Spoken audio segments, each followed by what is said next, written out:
새해 2026년도 새해를 맞이하면서 첫 주일을 하나님 앞에 경배할 수 있도록 이 모든 환경을 허락하신 우리 하나님을 찬양합니다. 오늘 말씀의 본문은 로마서 13장 8절에서 14절, 설교의 제목은 새해 새 결심입니다. 2026년은 병오년이라고 이야기하죠. 병은 붉은색, 오는 이제 말을 상징하여 열정, 창조, 도전의 기운이 강조되는 해라고 이야기하고 있습니다. 새해가 되면 누구나 새로운 계획과 각오를 갖고 새 출발을 다짐합니다. 우리도 나름대로 새해에 대한 어떤 기대와 소망을 가지면서 우리가 이렇게 한 해를 살았으면 좋겠다 하는 그런 마음에 소망을 담은 결심들이 있으리라고 생각합니다. 여러분의 그러한 새해를 맞이한 그런 소망과 결심, 거기에 더하여서 오늘 하나님께서 우리에게 도전하시는 그런 말씀이 여러분의 새해를 시작하는 새로운 결심에 더하여 줄 수 있기를 주님의 이름으로 축원합니다. 오늘 말씀의 본문을 통하여 우리는 세 가지를 같이 새롭게 다짐하고 그렇게 살아가자 이렇게 결심할 수 있기를 바랍니다. 첫 번째는 뭐냐면 구원 완성의 시각으로 살자는 것입니다. 자, 로마서 11절에서 12절 전반절 같이 봉독합니다. 또한 너희가 이 시기를 알거니와 자다가 깰 때가 벌써 되었으니 이는 이제 우리의 구원이 처음 믿을 때보다 가까웠습니다. 밤이 깊고 낮이 가까웠습니다.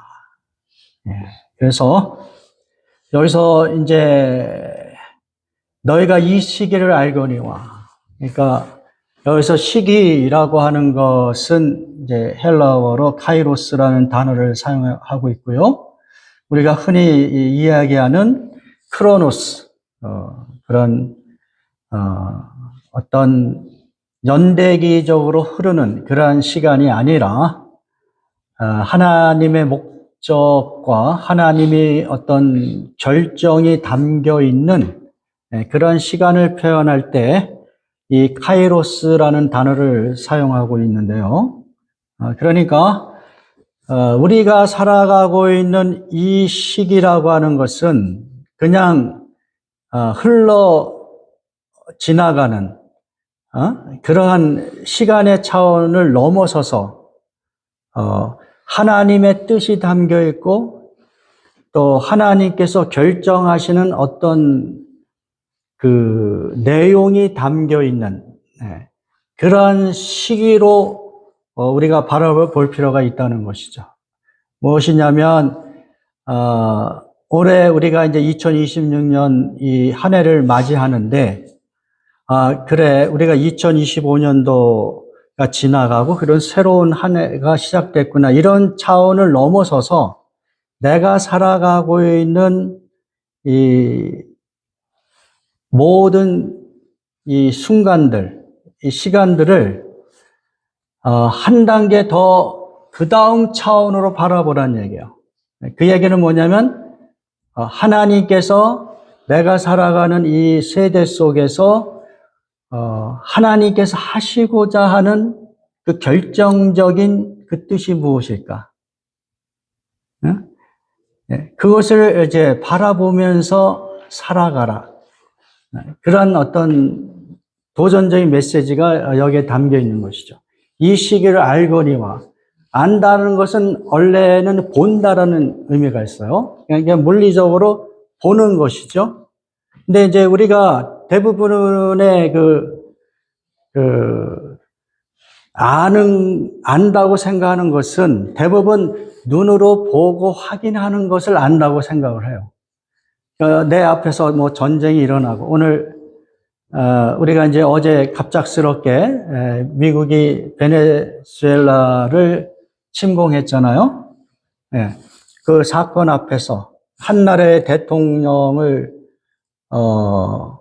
잡아서 그리고 구속시키는 이제 그러한 그러한 사건을 통해서 여러 가지 해석들이 나오는 것이죠. 과연 그 미국이 그렇게 베네수엘라 대통령 니콜라스 마두로를 체포한 것이 과연 옳은 일인가, 정당한 것인가에 대한 여러 가지 그 견해들이 있어요. 그러한 견해 속에서 한편으로는 이 니콜라스 마두로라고 하는 이 독재자 때문에 그동안에 핍박받던 그 많은 그 베네수엘라 그 국민들이 있잖아요.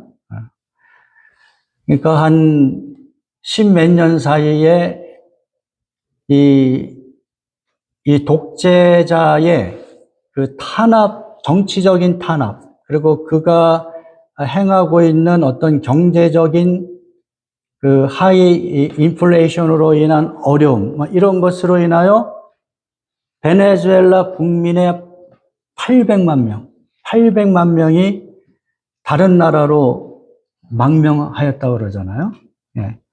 그러니까 이 정도로 한 3천만 명이 안 되는 그 국민 중에 800만 명이 그 나라를 떠났다는 얘기는 그만큼 이 마두로라고 하는 이 독재자가 얼마나 악한 정치를 하였는지를 우리가 이제 상상할 수가 있는데, 이러한 이제 독재자를 체포한 것이 과연 정당한 것이냐? 그래도 우리가 이 21세기에 각 나라의 그 독립 주권을 인정하는 것이 상식인데, 이 독립주권 국가에 대한 그 미국의 그 어떤 전쟁이 과연 정당한 것인가? 여기에 대한 여러 가지 의견들이 엇갈리고 있습니다.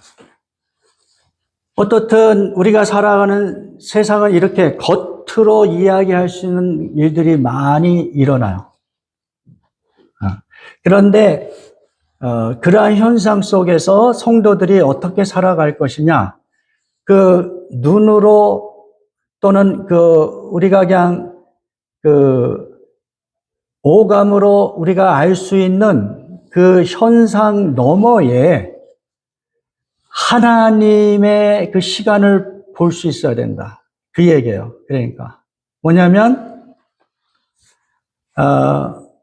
지금 갑작스럽게 일어난 베네수엘라의 침공뿐만 아니라 지금 전 세계적으로 경험하고 있는 여러 가지 전쟁과 기후 문제, 빈부의 격차의 문제, 여러 가지 우리가 살아가는 그 현상 속에서 그냥 오감으로 느끼는 그런 세상 너머를 바라봐라.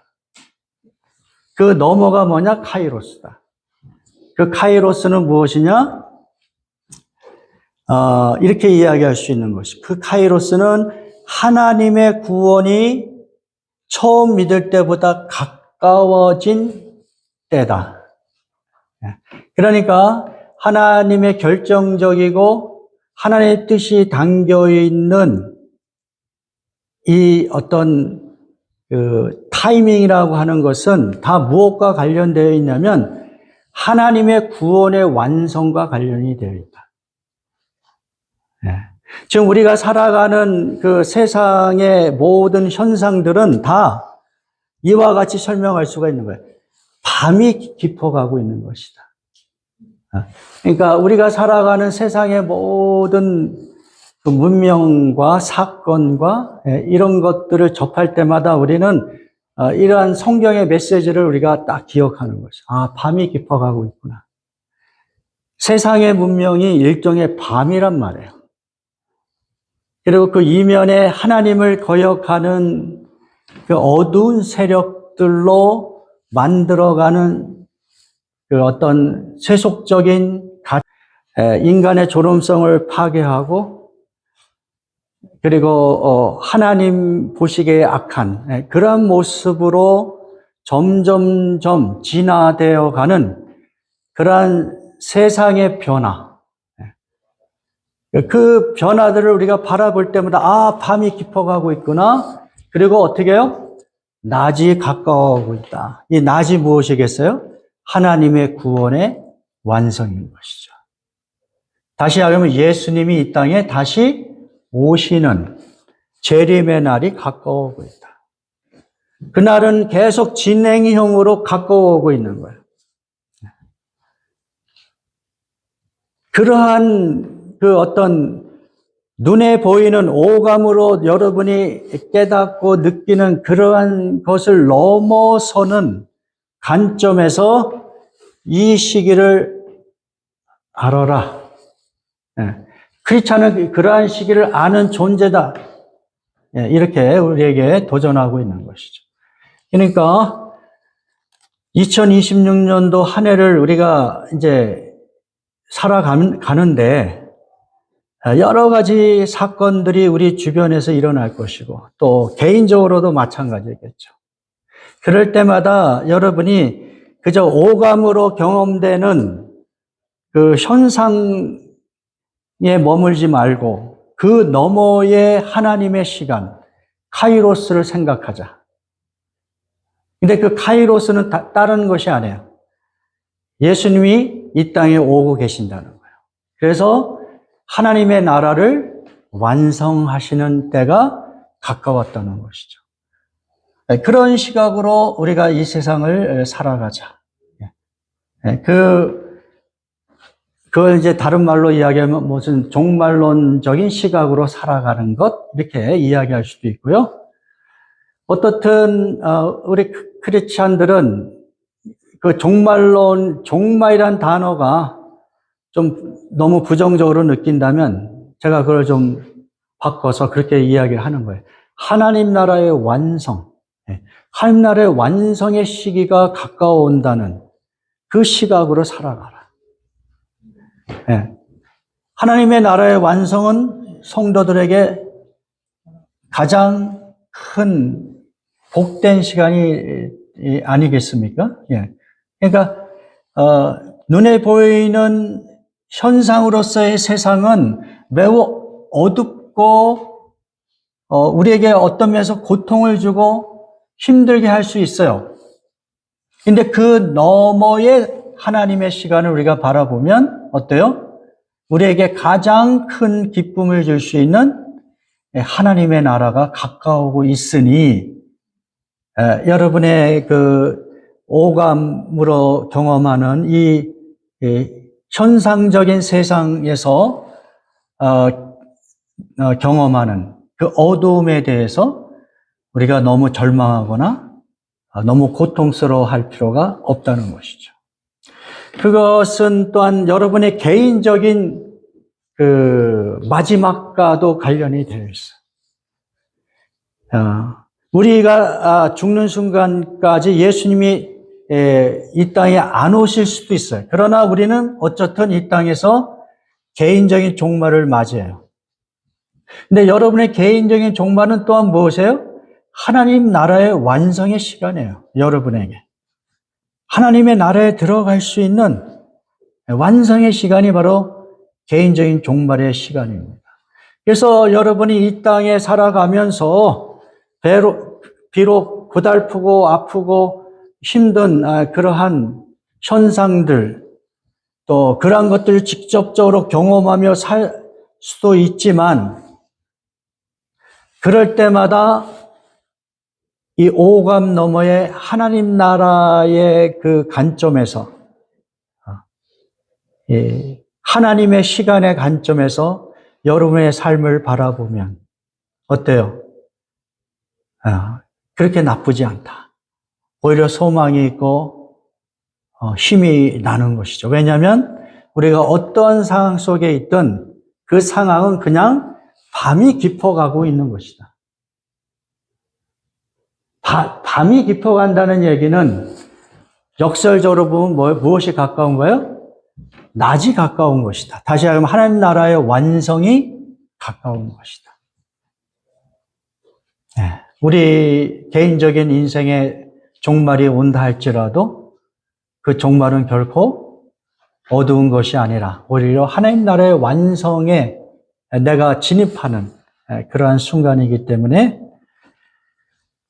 결코 두려워하거나 또 고통에 무너지지 않을 수 있는 그러한 삶을 살아갈 수 있는 것이죠. 그러므로 우리 성도들은 2026년도 한 해를 살아가면서 항상 이 시각으로 살아가자.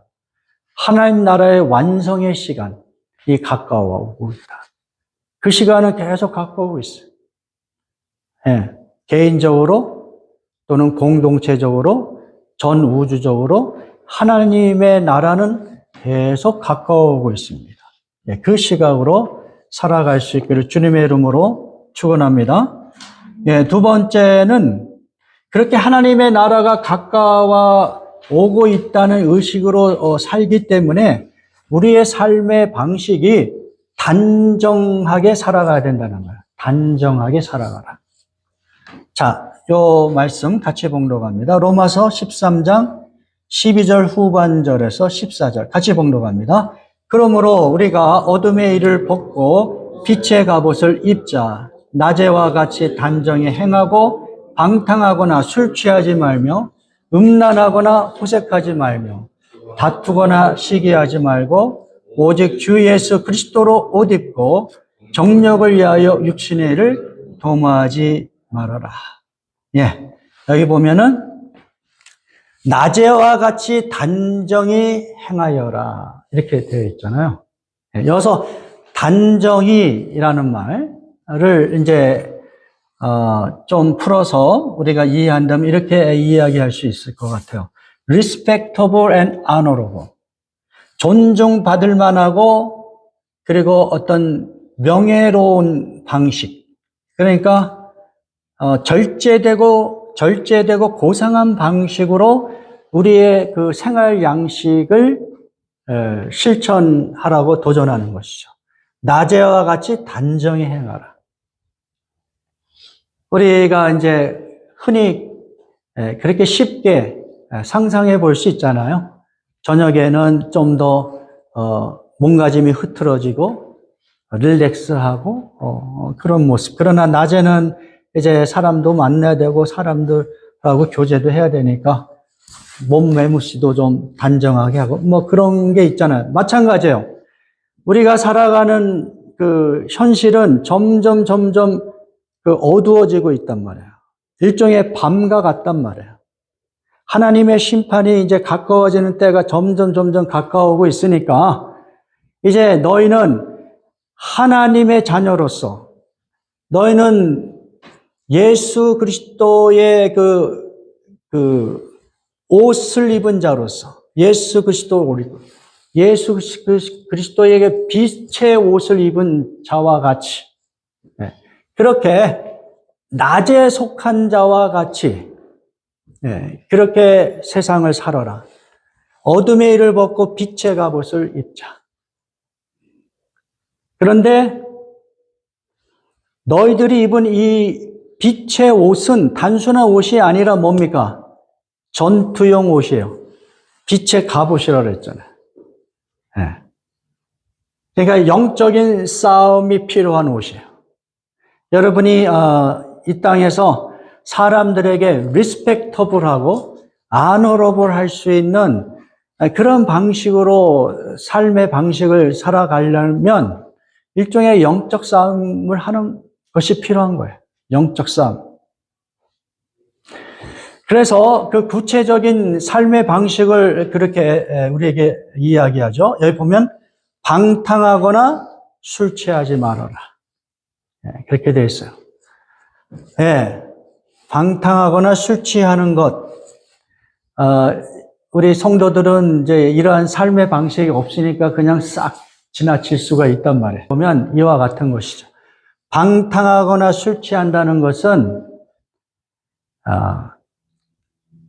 그 어떤 것이 그 사람의 삶을 지배하고 있다는 것을 보여주고 있어요. 예를 들어서 술 취한다는 것은 술이 그 사람을 지배한다는 것을 보여주고 있잖아요. 예, 마찬가지로 어떤 가치관이나 세속적인 가치관이나 또는 여러분 마음에 아주 강렬한 욕구를 일으키는 어떤 것이 있단 말이에요. 그것이 여러분의 삶을 지배하면 그것은 마치 영적으로 방탕한 것일 수도 있는 것이죠. 성경은 그것을 영적인 간음이다 이렇게까지 표현하잖아요. 왜냐하면 하나님보다 더 열광하고 하나님보다 더 많이 의지하고 하나님의 어떤 통치하심보다 더 많이 통치함을 받고 싶어 어떤 것. 그게 뭐예요? 그게 우상이고 그게 여러분의 삶을 술 취하게 하고 방탕하게 만드는 것이. 그게 그냥 항상 이야기하듯이 그게 돈일 수도 있고 그게 어떤 누군가를 여러분의 삶에 어떤 의지하는 대상으로 삼고 하나님보다 더 많이 의지하고 그게 자녀일 수도 있고 아내일 수도 있고 남편일 수도 있고 친구일 수도 있고 그렇게 해서 하나님보다 더 많이 열정적으로 여러분의 삶을 지배하고 있다면 그것은 단정한 삶의 방식이 아니다. 하나님보다 더 많이 열광하거나 통치를 받는 그러한 삶의 방식을 우리가 이제 제거하고 하나님을 더 우선순위로 하는 그러한 삶의 방식을 생각해 볼 수가 있고요. 또 음란하거나 호색하지 말며 이거 다 이제 성적인 죄와 관련되어 있죠. 그러니까 우리에게는 다 먼 이야기 같지만 그러나 우리가 항상 그런 위험성이 있죠. 유혹이 있단 말이에요. 성적인 유혹. 결혼 바깥에서의 어떤 성적인 관계. 이런 것들을 우리가 세상 문화 속에서 항상 우리를 유혹하고 있잖아요. 그러니까 그런 어떤 성적인 죄로부터 자기 자신을 잘 컨트롤하고 그리고 그렇다고 여러분이 금욕주의자로 살아가라는 이런 얘기는 아니죠. 그러니까 어떤 육체의 쾌락을 위해서 여러분이 너무 많이 여러분의 그 삶을 소진하거나 여러분의 어떤 재물을 쏟아붓거나 시간을 육체적인 쾌락을 위하여 쏟아붓는 그러한 삶의 모습. 왜냐하면 그것밖에 없다고 생각하니까 행복을 느끼는 방법이 어떤 육체적인 그 쾌락 그거밖에 없다고 생각하면 그렇게 하겠죠. 육체적인 쾌락이라는 게 대표적으로 뭐가 있겠어요? 먹는 거, 먹는 즐거움, 그렇죠? 그 다음에 이렇게 성적인 쾌락 또는 어떤 스포츠가 될 수도 있고요. 여러 가지가 될 수 있을 거예요. 그런 것에 우리의 많은 시간과 에너지와 열정을 다 쏟아붓는 그러한 삶의 방식을 우리가 절제해야 된다. 절제의 방식으로 하나님이 주신 이 어떤 즐거움이란 것을 잘 사용해라. 먹는 즐거움, 섹스, 스포츠, 건강, 이 모든 것들이 다 하나님이 주신 은총의 한 모습인데 그것을 잘 적절하게 컨트롤하지 않으면 오히려 그것이 하나님께 죄를 짓는 것이 되지 않겠습니까? 세상은 근데 이런 어떤 육체적인 쾌락의 어떤 극단적인 모습을 자꾸만 우리에게 요구하죠. 유튜브 같은 데 보세요. 극단적인 모습. 그러한 삶이 마치 우리를 행복하게 만든 것 같이. 그러나 결코 그렇지 않다. 그러한 것들이 오히려 우리의 삶을 파괴시키는 것이죠. 그러니까 그러한 삶을 자제하라. 그게 뭡니까? 낮에와 같이 단정히 행하는 삶의 모습이에요. 그리고 마지막으로 우리에게 도전하는 것은 뭐냐면 시기하지 말고 다투거나 시기하지 말아라. 그 이야기는 뭐냐면 인간관계 속에서 어떤 사람은 어떤 말투나 행동 자체가 싸우려고 하는 사람들이 있어. 싸우려고 하는 사람. 그렇죠? 그런 사람들을 만나면 그냥 같이 그냥 화가 나. 같이 싸우게 되고. 그러나 그것이 얼마나 하나님 보시기에 큰 죄가 되는가를 우리가 생각해 볼 필요가 있어요. 뭐냐면, 우리가 인간관계 속에서 될 수 있으면 사람들과 화평을 누리려고 하는, 화합을 하려고 하는 그러한 자세. 그것이 필요하죠. 이렇게 화합을 누리려고 하는 그러한 목표의 걸림돌이 뭐냐면 다투려고 하는 어떤 그러한 태도. 그 다음에 시기란 말이에요. 질투. 질투는 우리로 하여금 하나로 만든 데 걸림돌이 되잖아요. 네, 그러니까 성도들이 그 인간관계를 할 때는 이 부분을 지혜롭게 할 필요가 있어요. 항상 그 목표는 뭡니까? 될 수 있으면 하나가 되려고 하고 화합하려고 하는 그런 정신. 네. 그러면서도 그렇다고 해서 여러분의 어떤 독특한 개성과 여러분의 그 어떤 주장 이런 것들을 거꾸란 얘기는 안 해요. 그러면서도 여러분이 속해 있는 가정, 교회, 직장 속에서 같이 더불어 살아갈 수 있도록 나의 주장과 나의 색깔이 좀 다르지만 그것을 어느 정도 보류하고 같이 함께 일할 수 있는 그러한 자세. 그리고 또 한 가지는 우리가 화합하거나 화평을 누리지 못하는 큰 원인 중에 하나는 뭐냐면 상대방이 나와 똑같은 생각과 나와 똑같은 판단을, 가치관을 갖기를 강요하는 것이죠. 그러니까 뭐냐면 특별히 우리 크리스찬들은 복음을 전해야 된다는 어떤 일종의 강박관념과 또 하나님의 말씀대로 살아가야 된다는 어떤 이런 그 어떤 마음의 부담 때문에 상대방에게도 그것을 똑같이 요구하는 거예요. 어떤 내가 하나님의 말씀대로 살아가야지라고 결심하고 그렇게 살려고 하는 것 좋다 이거예요. 근데 그것 자체를 다른 사람에게도 똑같이 요구를 하려고 해요. 왜? 어떤 방식으로? 복음을 증거해야 된다는 그 강박관념의 그 관점으로. 이런 식으로 해서 상대방의 그 생각과 가치관을 나의 생각과 가치관으로 하나로 만들려고 하는 어떤 충동이 우리에게 있어요. 그러다 보면 어떻게 돼요? 오히려 하나가 되기 힘든, 같이 화합해서 일하기 힘든 그런 상황들이 발생할 수가 있는 것이죠. 우리 성도들이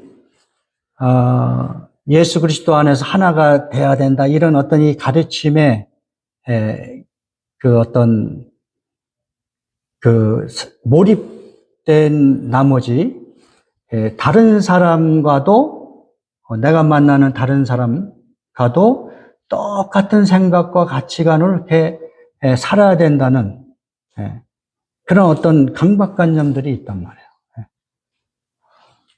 그걸 내려놓으셔야 돼요. 그걸 내려놓으셔야지 우리가 진정으로 서로 같이 더불어 살아갈 수 있는 그런 공간이 만들어지는 것이죠.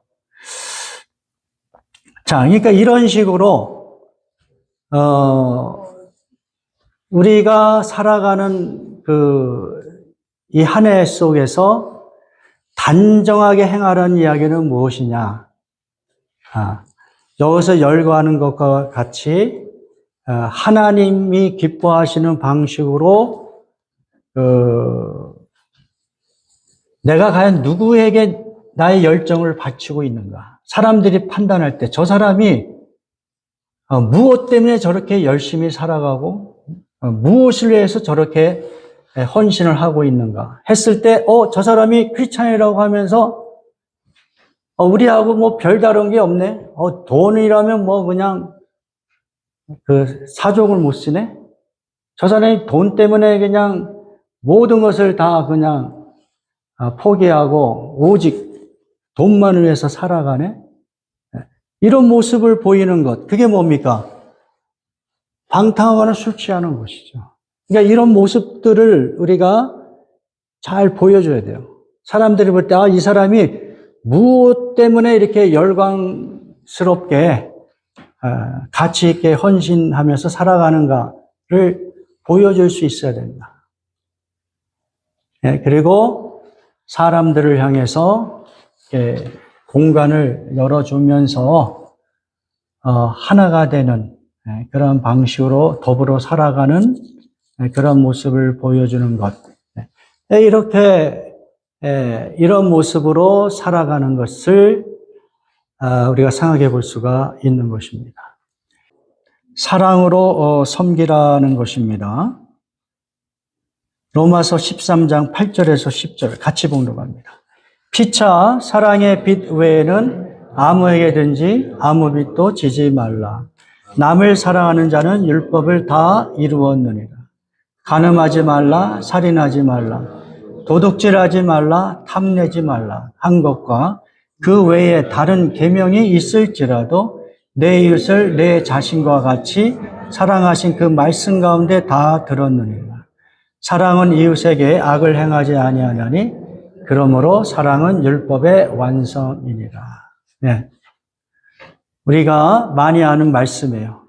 사랑의 빛 외에는 아무 빛도 짓지 말라. 그러니까 사랑하라는 것이고, 이 사랑은 어떤 역할을 해요? 율법을 완성하는 역할을 한다. 그러니까 구약의 613개의 율법 조항들이 있지만은 그 모든 것들의 중심되는 핵심적인 가르침은 무엇이에요? 사랑이라는 거예요. 사랑. 그러니까 신약 시대에 와서는 이제 예수님께서 다른 계명을 주지 않으셨어요. 한 계명만 주셨어요. 한 계명. 다른 계명은 없어요. 구약 시대에는 뭐 613개라고 이야기할 수 있겠지만 신약 시대에 와가지고 예수님은 오직 한 계명만 주셨어요. 그게 뭡니까? 서로 사랑하는 거예요. 사랑하는 거예요. 네. 너무도 많이 잘 알고 있는 것이죠. 그래서 이 간음하지 말라, 살인하지 말라, 독재하지 말라, 탐내지 말라, 뭐 이런 것들은 다 10계명에 들어가 있는 인간 사이에 지켜야 될 계명들인데, 이러한 계명들을 완성시키는 것은 무엇이냐면 내 이웃을 내 자신과 같이 사랑하라. 요 말로 다 요약이 된다는 거예요. 예. 그래서 우리는 무슨 일을 하더라도 사랑으로 하라는 거예요. 사랑으로. 이 말이 너무 힘들죠. 근데 이제 일단은 우리가 이렇게 적용해 볼 수 있어요. 처음, 이렇게 뭐냐면 내 자신이 먼저 사랑에 빚진 자다. 이 의식이 있을 필요가 있는 것이죠. 과연 그런 것 같아요? 내 자신이 먼저 많은 사람들에게 사랑의 빚을 진 사람이다. 예? 지금 제 얘기는 뭐 예수 그리스도나 하나님으로부터 우리가 받은 사랑의 빛, 그 이야기하는 게 아니에요. 여러분이 이 땅에 살아가면서 오늘 이 순간까지 올 수 있도록 여러분에게 많은 사랑을 베푼 사람들이 있단 말이에요. 우리는 그런 사람들에게 어때요? 사랑으로 빚진 사람들이에요. 뭐 가까이로는 부모가 될 수도 있고, 무슨 친척이 될 수도 있고, 친구가 될 수도 있고, 교회 성도가 될 수도 있죠. 우리 너무도 익숙해요. 근데 이제 좀 익숙하지 않은 영역, 가정과 교회 바깥의 사람들, 그 사람들에게 우리는 사랑에 빚진 자다. 이 생각을 좀 하자는 거예요. 예? 제가 여러분하고 기도할 때 이제 그런 기도를 좀 될 수 있으면 많이 하려고 하는 게 그거에 뭐냐면, 우리가 하루를 살아가는데 전혀 우리가 만나보지 못했던 처음 보는 사람인데 누군가가 와서 우리를 도와주는 그 경험들이 있잖아요. 여러분이 어려울 때. 그게 무슨 뭐 차가 중간에 서가지고 고생할 때 누군가가 와서 여러분 타이어를 뭐 갈아 끼워줄 수도 있는 것이고, 예? 또는 여러분이 무슨 어떤 일을 하는데 막 그 일을 어떻게 할 줄 모르는데 누군가 와서 조언을 해주고, 그 일을 해결할 수 있도록 도와주고, 이러한 여러 가지 경험들이 우리가 있어요. 예. 그러니까 다 말을 할 수 없는 그러한 너무도 많은 영역에서 우리는 사람들에게 사랑의 빚을 짓고 있어요. 뭐 예를 들어서 그냥 이렇게 생각해 봅시다. 일주일에 한 번 오는 이 쓰레기 치우는 그 트럭이 한 주만 미스해도 어떻게 돼요? 쓰레기가 막 쌓이잖아요. 집안에서 이 쓰레기가 치워지지 않으면 얼마나 냄새가 납니까? 근데 그 사람들이 성실하게 일주일에 한 번씩 와서 그 쓰레기통을 비워주잖아요. 네? 그런 사람들을 보면, 우리는 그 사람들에게 사랑의 빚을 진 거예요. 우리는 일일이 다 열거할 수 없는 많은 사람들이 촘촘하게 이 땅에서 여러분이 살아갈 수 있도록, 때로는 편리하게, 때로는 부유하게 살아갈 수 있도록, 때로는 어떤 어려움 속에서 그 어려움을 이겨낼 수 있도록 누군가 이렇게 기도도 하고 막 도와주고 막 이렇게 해서 우리가 하루의 일상을 채워가는 겁니다. 그런 거 느끼세요? 나이가 먹으니까 저는 그게 점점 더 많이 들어오더라고요. 그런 모습들이. 그러니까 너무 감사한 거예요. 내가 살아가는 내 주변에 있는 사람들, 꼭 아는 사람을 벗어나서 전혀 모르는 사람들인데 그 사람들이 이렇게 고마워요. 그러니까 그 사람들을 향한 내가 사랑의 빚을 짓고 있는 거예요. 그런 마음을 가지면서 어떻게 해요? 우리도 서로 사랑으로 섬기는 거예요. 다른 사람에서. 나하고 관계없는 사람들. 우리 교회에 나오지 않더라도 때로는 내가 좀 손해를 보는 것 같아도 어떤 약간의 도움이라도 줄 수 있는 그런 어떤 사랑으로 섬기는 그런 삶의 방식을 우리가 실천하자는 것입니다. 네, 제가 여러 가지 이야기들을 할 수 있지만 오늘은 여기까지 이야기하고요. 앞으로 이런 이야기들은 계속해서 구체적으로 같이 더 나눌 수 있기를 바랍니다. 사랑으로 서로 섬기는 것이 무엇인가 더 우리가 생각하고 또 적용할 수 있기를 바랍니다. 제가 좀 더 젊었을 때 이런 어떤 내가 이렇게 많은 사람들에게 사랑의 빚을 지면서 살고 있구나. 이것을 좀 더 우리 성은이나 성민이 같은 나이에 그것이 더 아주 깊숙하게 들어오면 좀 더 다른 삶의 방식이 우리에게 펼쳐질 수 있지 않았을까? 이런 생각을 하게 돼요. 이제 뭐랄까요? 이 사회생활을 많이 하면 할수록 제가 점점 느끼는 게 그냥 저의 능력으로 이렇게 살아가는 게 아니구나. 많은 사람들이 정말 알게 모르는 방식으로 우리를 정말 성실하게 도와주고 이렇게 사랑으로 우리를 섬겨서 내가 이렇게 하루를 살고 여기까지 왔구나. 그 생각이 들더라고요. 물론 여러분도 의식하든 의식하지 않든 다른 사람에게 그런 삶을 살았을 거예요. 누군가에게 사랑을 베풀면서 살았을 텐데 우리는 좀 더 그러한 의식으로 더 많이 그렇게 사랑으로 사람들을 섬기는 그런 삶을 살아갈 수 있기를 바랍니다. 예, 우리 다 같이 기도하겠습니다. 오늘